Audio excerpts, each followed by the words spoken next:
Hello students, in today's lecture we are going to revise about the histology of gallbladder, liver and pancreas. So beginning first with the gallbladder. The gallbladder can be described under the headings of introduction, layers and the applied aspect. Again, layers has the sub points of mucosa, fibromuscular layer and adventitia or serosa. In introduction, as we know, it is located under the liver, on the inferior surface of the liver in the right hypochondrium, and it is a temporary storehouse of bile. In layers, the innermost layer is the mucosa. Now in GIT we also have the mucosa, submucosa, muscularis externa and the adventitia, but here the lining is slightly different. So the first innermost layer is mucosa. Now the three sublayers of mucosa are the epithelium, lamina propria and muscularis mucosa. So the epithelium of the gallbladder is simple tall columnar epithelium with brush border. Brush border means the villi are irregularly arranged over the microvilli are irregularly arranged over the cells, and there will be basally placed ovoid nucleus in the cells. The lamina propria is made up of loose connective tissue, and the muscularis mucosa is absent in case of gallbladder. The second layer is the fibromuscular layer. It consists of smooth muscles irregularly arranged, and within the irregular arrangement of the smooth muscles there will be presence of the elastic fibers. That is about the fibromuscular layer. And the third layer is the adventitia or the serosa. Now it is nothing but the dense connective tissue containing blood vessels, nerves and lymphatics. So adventitia or serosa is the layer of dense connective tissue containing blood vessels, nerves and lymphatics. Most important to remember, the inferior surface is covered with serosa. The remaining surface of the gallbladder is covered by adventitia. And lastly, in brief, the applied anatomy is the gallstone. That is the formation of the stones because of the collection of concentration of the bile within the gallbladder, that is called as the gallstone. So that is in brief about gallbladder. It has got three layers, that is the mucosa, fibromuscular layer and adventitia. The mucosa has got the tall columnar epithelium with brush border. The lamina propria is very thin and muscularis mucosa is absent in case of gallbladder. The fibromuscular layer consists of irregular or randomly arranged smooth muscles with elastic fibers in between them, and the adventitia is covering the major part of the gallbladder except the inferior surface, which is covered by serosa, and it is a layer of dense connective tissue containing blood vessels, nerves and lymphatics. In the applied aspect we can write about the gallstones, that is about the gallbladder. Now we see the schematic diagram of the gallbladder. This is the tall columnar epithelium with basally placed ovoid nucleus, and you can see the arrangement of the microvilli over the cells is not of a uniform manner. It is an irregularly arranged of unequal heights like in that of our brush. So that's why it is called as brush border. This is the lamina propria layer. There is no muscularis mucosa, and outside it this is the fibromuscular layer. Slide of gallbladder, as you can see here, that there will be presence of this tall columnar epithelium. The structure is very thin. There is no serosa like structure. We can see the fibromuscular layer some part here, and this is the epithelium, the tall columnar epithelium, which can be very well seen, and even the nucleus can be seen very clearly. So that is about the gallbladder. Next is liver. In liver we can describe it under introduction, lobes and portal triad, liver lobule and the types of the liver lobules, hepatocytes, hepatic sinusoids, Kupffer cells and Ito cells, and the one or two applied anatomy. So that is about how we can describe the liver in short notes. In introduction, as we know, it is the accessory digestive gland, the largest gland in the body, weighing around an average of 1500 gram, and it has got high regenerative capacity. So that is to begin with in the introduction, and the functions which you might already know that are very well covered in the physiology classes also, that is the detoxification of toxins, storage of vitamins, production of plasma proteins, activation of enzymes and hormones, and various metabolic activities. That is about the functions of the liver. So this can be written in the introduction part. If you see the generalized structure of the liver, it is surrounded by a thin layer of connective tissue that is forming the capsule all around the liver, and the liver is again divided into various lobes: the right lobe, left lobe, caudate lobe, quadrate lobe, etc.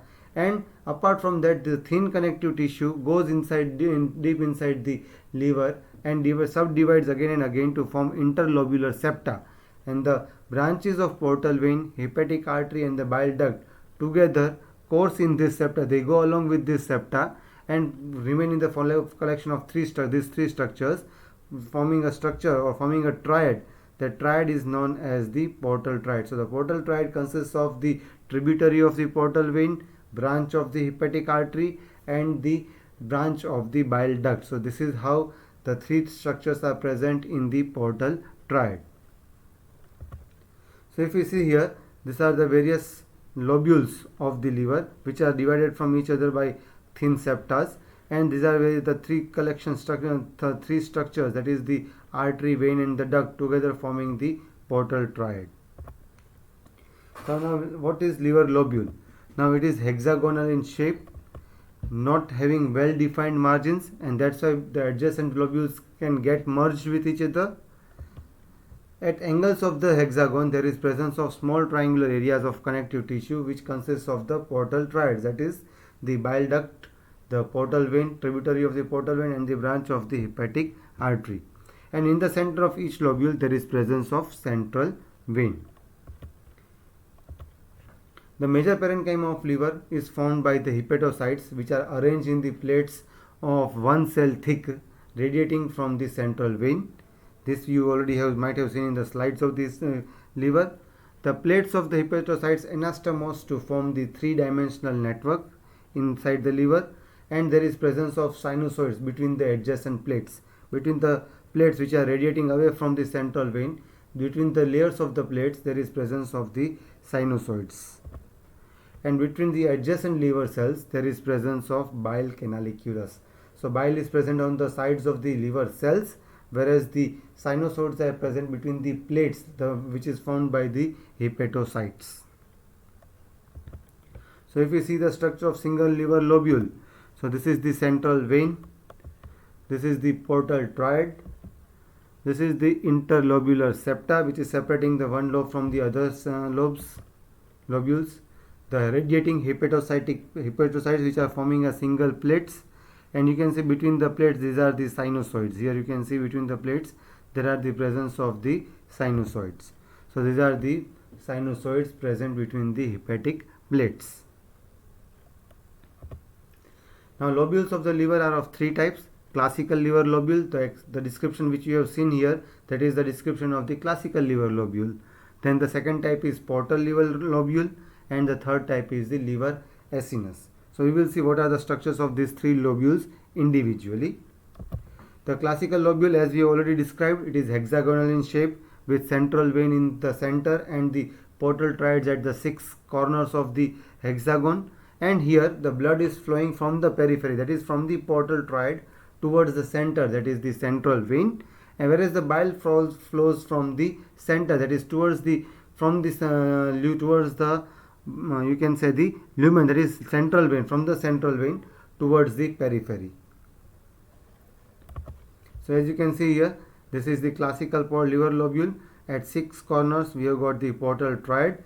Here the red colored this is the artery, the thin walled is the vein, and this thicker structure is the bile duct, that is the branch of the bile duct, branch of the artery and tributary of the or venules of the portal vein. So this is centrally is the central vein. These are the radiating hepatocytes. So the blood will flow from here towards the central vein, and the bile which is being formed in this bile between the liver cells of this entire lobule, that will flow away towards the bile ductule here. So that is how the bile flows away from the center, whereas the blood flows towards the center in the classical liver lobule. Now comes the portal lobule. They are triangular in shape, where the portal triad forms the center and the angles of the triangle are formed by the central veins of the 3 adjacent classical lobules. Here the blood will flow from the center, that is portal triad is in center, so the blood will flow from the center to the periphery, whereas the bile will flow from the periphery towards the center. How? Let us see in the diagram. So this is the three adjacent classical liver lobules. So the central vein of these three classical lobules will form the three corners of the triangle, and this is the center will be formed by the portal triad.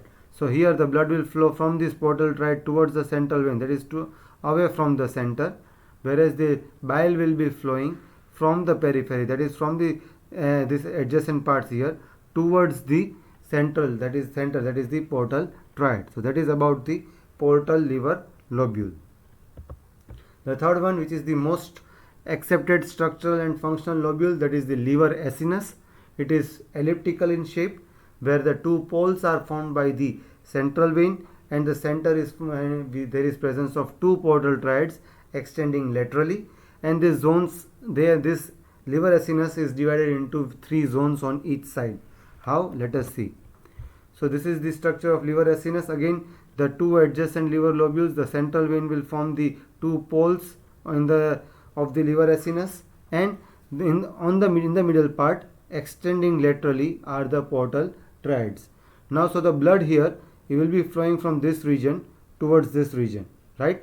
So if there is any injury, then this is the region which will be affected very soon. So that's why each half of this liver lobule has got three zones: zone 1, zone 2 and zone 3. So moving from the portal triad towards the central vein, we have got the zone 1, zone 2 and zone 3. So that is about the liver acinus. Apart from that, we know that there is presence of hepatic sinusoids with various cells located in that region. The sinusoids are having fenestrated epithelium with presence of Kupffer cells. They are the phagocytic cells present in the liver, and there are hepatic sterate cells, which we call it as the Ito cells, and they perform the function of storage of vitamin A and lipid. Now the sinusoid wall is separated from the hepatocytes by a space of Disse. This can be asked as one liner. What is space of Disse? So it is the space which is separated, it is a space which is present between the sinusoidal wall and the hepatocytes, and they are the major site for the exchange between the hepatocyte and the blood. So whatever exchange is taking between the hepatic cells and the blood, they take place in this space of Disse. We can write in short about the structure of the hepatocyte, like it is as the shape is polygonal, having 5 to 12 sides. The size is 20 to 30 microns in width. The nucleus is large with single nucleolus. Cytoplasm is granular acidophilic with basophilic bodies, and the lifespan of the hepatocyte is 5 months. So that is about the structure of the hepatocyte. So that is, again to revise, this is the classical liver lobule. When we join the three central veins of the adjacent classical lobules, then we get the portal liver lobules, and if take the two poles as the central vein of the adjacent classical lobules, and the two portal triads adjacent to them as the other central part, then it forms the liver acinus. So these are the three different types of lobules of liver. So this is the slide of the liver, where you can easily see there is a central vein and the cells are radiating. The hepatocytes are arranged in the radiating manner, and you can even see the portal triad. Well, this is a large venual part, this is the duct part, and this is the artery part. So this is the large portal triad which can be identified easily in the slide of the liver. This is the central vein and the radiating hepatocytes, which forms an three-dimensional intermingled network by anastomosing with each other in the form of plates. And in applied, we can write about the fatty degeneration of the liver, that is the cirrhosis of liver. So that is in brief about the liver. Next is the pancreas, where it can be again described as introduction, histology of the endocrine part, histology of the exocrine part, and applied anatomy. In introduction, it is an accessory digestive gland like liver. It is a mixed variety of the gland, that means it is having serous as well as some mucous part, and mainly it is both exocrine as well as the endocrine gland. Structurally, it is covered by a thin layer of connective tissue which divides the gland into many lobules by septa, and these septas are nothing but they will become the pathways for blood vessels, nerves and large ducts to pass between them. The exocrine part consists of the pancreatic acinines and the ducts, and they mainly secrete pancreatic juice, and the endocrine part of the gland pancreas is formed by the group of cells that is called as the islets of Langerhans, and they secrete hormone. So this is the schematic diagram of the pancreas. We have got the serous acini, which you can see with various ducts in between, the interlobular septas, and there is a collection of cells that is called as the islets of Langerhans. So that is the structure, generalized structure of the pancreas. Now the pancreatic acini, the structure of the pancreatic acini is can be described as tubulo-acinar in shape. With it is a serous type of acini having round or slightly elongated shape, and they are having lined by the pyramidal cells, and the lumen is very small. The intercalated ducts begin within the acini. The acinar cells are centrally placed, having a center. The acinar cells have centrally placed nucleus, and they are having basophilic infranuclear region, and zymogen granules is present in the supranuclear part. The pancreatic acini secrete amylase, lipase, ribonuclease, deoxyribonuclease, trypsinogen, etc. So all these are the digestive enzymes which form the part of the pancreatic juice, and that's why they are important for the digestion also. So that is the main function of the exocrine part of the pancreas, that is to secrete various enzymes by the pancreatic acini. Now regarding the ducts, there are various types of ducts. The ducts which begin within the acini, which are short and they open into directly other ducts, they are the intercalated ducts. They open directly into intralobular ducts, and the lining epithelium is cuboidal or low columnar epithelium. Now again, the ducts may not be differentiated clearly in the slides. So this is just a theoretical aspect. The intralobular ducts are very small in diameter, and they are lined by squamous to low simple cuboidal epithelium. These ducts will open into interlobular duct, or they join together to form interlobular duct, which has simple columnar epithelium lining, and they are present in the connective tissue septa. The many interlobular ducts join together to form the main duct of the pancreas, which is lined by the tall columnar cells with occasional presence of the goblet cells. So these are the different types of pancreatic ducts. More of theoretical aspect than practical aspect. The islets of Langerhans, they are a small group of cells scattered between the acini, and they are lightly stained in H&E as compared to the acini, which are darkly stained, and they are surrounded by anastomosic plates of cords, which is permeated by the plexus of fenestrated capillaries. They have got four types of cells: alpha cells which secrete glucagon, beta cells which secrete insulin, delta cells which secrete somatostatin, and PP cells because they secrete protein polypeptides, that's why they are called as the PP cells. So these are the four types of cells present in the islets of Langerhans. Again, in slide you may not be able to differentiate those cells, but this is the theoretical aspect, that there are four types of cells present: alpha, beta, delta and PP cells. The major group of cells are the beta cells which secrete insulin, that forms the 70% of the cells of the islets of Langerhans. So if you see the slide of the pancreas, it first looks that it is a serous gland. You can see the multiple acini where they are present.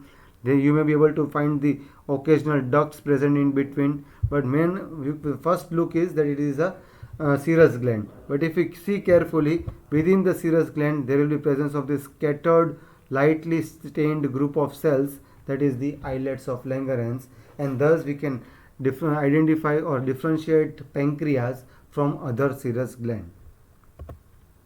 So identifying points for the slides are: first, the gallbladder is a structure with a thin walled structure lined by tall columnar epithelium. Liver is having radiating hepatocytes with central vein and the portal triads arranged on the outer aspect. And the pancreas is a serous gland like structure, or it is basically serous gland having acini and ducts, and there will be presence of scattered islets of Langerhans in between the acinis and the duct. So that is about the identification points of gallbladder, liver and pancreas. So that's all about the today's session. Thank you.